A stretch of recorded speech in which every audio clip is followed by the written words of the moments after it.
Claire Bloom often says her career began with music, the sound that carried her onto the stage and into a life she could never have predicted. Now in her 90s, she has spoken more openly than ever about the hidden stories that shaped her choices, including why she avoided certain people from her Hollywood past. For decades she stayed silent to protect reputations, but age has given her clarity and the courage to tell the truth about the pressures, the relationships, and the behind-the-scenes moments that left lasting marks. Born on February 15, 1931 in Finchley, North London, Bloom grew up in a household where stability felt fragile. Her parents, Elizabeth and Edward, worked hard to hold a middle-class life together, though money was tight. Both sides of the family had fled the old Russian Empire, changing their names from Blumenthal and Greatsky in search of safety.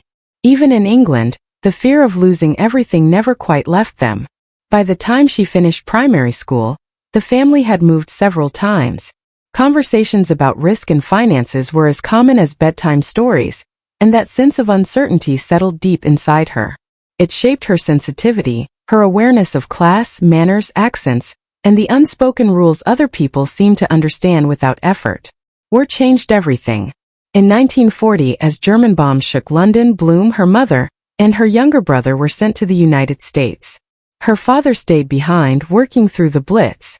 Between 9 and 12, Claire lived in Florida with relatives, her mother finding work where she could. Exile was strange and unsteady, yet it was there that performance found her. She sang at charity events, later appearing on American radio, hearing applause through studio headphones only a year after hiding from air raids. When she returned to Britain, the war followed her in sirens, relocation, and sleepless nights. She often felt caught between two identities, too English for America, too Americanized to fit comfortably back home. Schooling came in pieces. Bristol, Cornwall, New Milton. She was the outsider again and again, but whenever she read aloud or joined school plays, she transformed. By 14, she was brave enough to audition for Juliet at the Shakespeare Memorial Theatre. She had no connections, little money, only ambition and the inner drive she felt more clearly than anything else. Around 1944, she earned a scholarship to the Guildhall School of Music and Drama, later studying at the Central School of Speech and Drama. She commuted into London during wartime to study voice and movement, honing the crisp diction that later became one of her strengths. Technique was her armor. Professional work followed quickly. In 1946, at only 15, she appeared on British radio in Confessions of an Opium Eater. Soon after she joined Oxford Repertory Theatre, where actors learned roles with lightning speed. She handled the pressure and moved to the West End at 16, appearing in The White Devil. By 1948, she was at the Shakespeare Memorial Theatre in Stratford, playing classical roles while still a teenager. Hollywood noticed. In 1951, she flew to New York for a screen test arranged by Charlie Chaplin, who cast her in Limelight when she was 20. Chaplin directed with absolute control, sometimes demonstrating exactly how she should move or speak. The experience opened doors but also showed her how easily a young actress could be guided, shaped, even pushed. She won a BAFTA as Most Promising Newcomer in 1953, yet instead of chasing film stardom she returned to theater, choosing Shakespeare over glamour. The Old Vic became her proving ground. She played Lady Anne opposite Laurence Olivier in Richard III, a role that changed her life. Olivier praised her talent but could be cutting, and once reduced her to tears in rehearsal. A tense argument nearly made her leave the production, but she stayed and audiences felt real fury and vulnerability in her performance. Soon she was Juliet and Cordelia, sometimes switching roles within days. She played 8 shows a week, faint with exhaustion at times, keeping smelling salts backstage just in case. In 1957 she toured Australia as Ophelia beside Richard Burton. Their connection sparked a long, complicated affair that began and ended in waves over nearly a decade. The press whispered, colleagues noticed, and Bloom later wrote about the intensity and bruising emotional cost of loving Burton.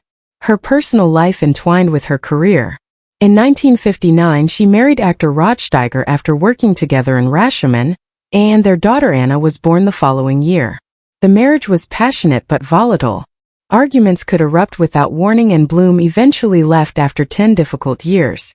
She later reflected that Nora, the wife she played in Ibsen's A Doll's House, felt painfully familiar. Only months after the divorce she married producer Hilliard Elkins, a whirlwind romance that soon unraveled amid affairs and late-night parties. They divorced within a few years, and Bloom found herself working on projects connected to him even after they separated. Her film work in the 1960s showed her range.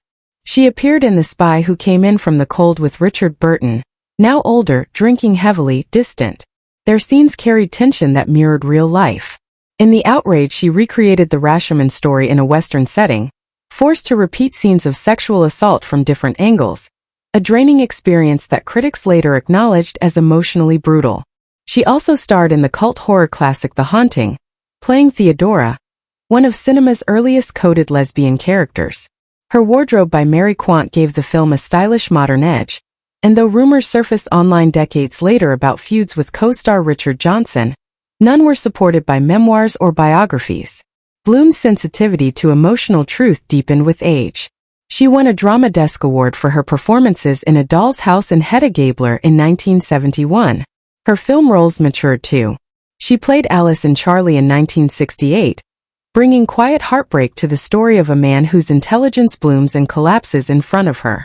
In Crimes and Misdemeanors, she was the unsuspecting wife whose calm presence made the suspense more painful.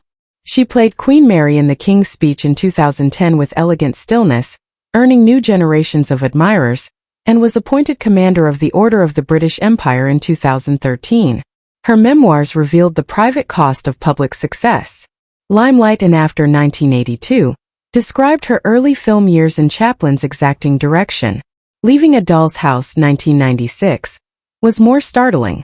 She wrote about her long relationship with novelist Philip Roth, the emotional strain, his hostility toward her daughter, and how he later used his novel I Married a Communist to portray her thinly disguised on the page.